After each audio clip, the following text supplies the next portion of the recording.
حیرت میں مبتلا کرنے والا عجوبہ یہ دنیا کے 7 عجوبوں کی فہرست میں شامل ہیں۔ ان کی تعمیر کی بنیاد قدیم مصریوں کے اس دنیا میں ہے۔ دراصل وہ مرنے کے بعد دوبارہ اسی دنیا میں زندہ ہونے پر ایمان رکھتے تھے۔ تو آج ہم بات کرنے والے ہیں اہرام مصر کے بارے میں۔ اہرام مصر قدیم مصری تہذیب کا ایک ایسا عظیم شاہکار ہے جو ہزاروں سال گزرنے کے بعد بھی دنیا اپنے سحر میں مبتلا کیے ہوئے ہیں۔ یہ اس وقت کے فرعون بادشاہوں کی ایسی یادگار اور عجوبہ ہیں جن کے اندر بادشاہوں اور ان کی بیویوں کے مقبرے موجود ہیں۔ وقت گزرنے کے باوجود یہ ابھی تک اصل حالت میں برقرار ہیں۔ یوں تو مصر میں 138 کے قریب مضبوط عمارتیں موجود ہیں، لیکن قاہرہ کے مضافاتی علاقے غزہ میں 3 اہرام موجود ہیں۔ یہ دنیا کے 7 عجوبوں کی فہرست میں شامل ہیں۔ ان کی تعمیر کی بنیاد قدیم مصریوں کے اس دنیا میں ہے۔ دراصل وہ مرنے کے بعد دوبارہ اسی دنیا میں زندہ ہونے پر ایمان رکھتے تھے، اس لیے وہ موت کے بعد لاشوں کو حنوط کر کے ممی کی شکل میں اہرام کے اندر رکھ دیتے تھے، اور ان ممیوں کے ساتھ جواہرات اور دیگر سامان بھی رکھا جاتا تھا جو صاحب مقبرہ کے خیال میں دوسرے جنم کے بعد اس کے لیے ضروری ہوتا تھا۔ حتیٰ کہ ان کے پسندیدہ جانوروں، ہتھیاروں، لباس، برتن، آلات اور اکثر اوقات خادموں اور غلاموں کو بھی ان کے ساتھ ہی دفنا دیا جاتا تھا۔ یہ اہرامات وقت کے فرعون بادشاہ خوفو کے لیے بنائے گئے یادگار مقامات ہیں۔ اس کا نقشہ خوفو کے وزیر ہیمون نے تیار کیا تھا۔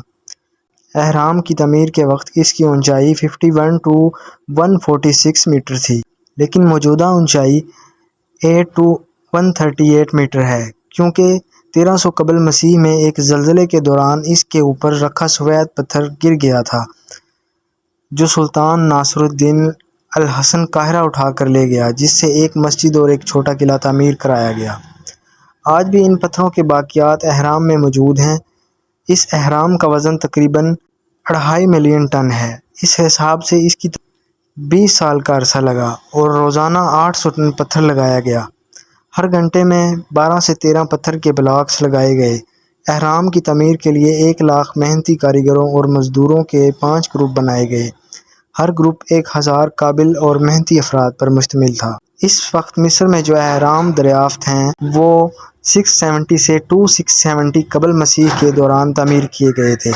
ظاہر ہے کہ اس زمانے میں آج کی طرح بڑی تعمیراتی مشینری موجود نہیں تھی۔ انتہائی وزنی 2 ہیل پتھروں کی مدد سے اہرام تعمیر کیے جاتے رہے۔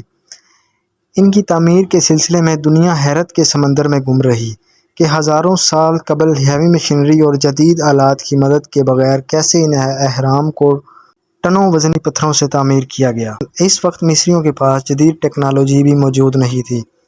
سائنسدان ان کی تعمیر کا راز جاننے کے لیے مسلسل جستجو میں لگے رہے۔ ان کا کہنا ہے کہ پتھروں کے بلاکس جن کی مدد سے یہ اہرام بنائے گئے، ان کا وزن 25 ٹن سے 80 ٹن کے درمیان ہوتا تھا۔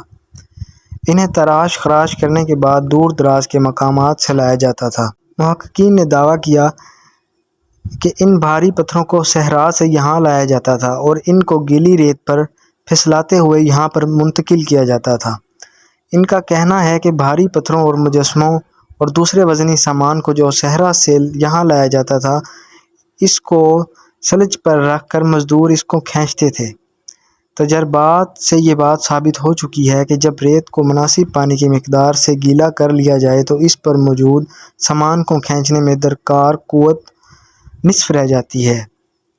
ماہرین اس سلسلے میں مصری تہذیب سے دریافت ہونے والی قدیم پینٹنگ کا حوالہ بھی دیتے ہیں، اور یہ پینٹنگ 1900 قبل مسیح میں مصر کے مقبر کی دیوار پر بنائی گئی تھی۔ اس میں واضح طور پر ایک فرعون بادشاہ کی ممی جو سلیج کے نیچے ریت پر پانی چھڑکتا ہے اور مزدور اس فارمولے کے ذریعے اس قدر بھاری پتھروں کو کھینچ کر ان کی یادگار اہراموں کو تعمیر کیا، جنہیں آج دنیا کے عجوبوں میں شمار کیا جاتا ہے۔ اور واقعی یہ ہزاروں سال قبل بھاری مشینری اور جدید آلات کے بغیر قدیم مصریوں کا ایسا عجوبہ ہے جو دیکھنے والوں کو حیرت زدہ کر دیتا ہے اور کھول کر ان کے اس تعمیراتی نمونے کو داد دینے پر مجبور دیتے ہیں۔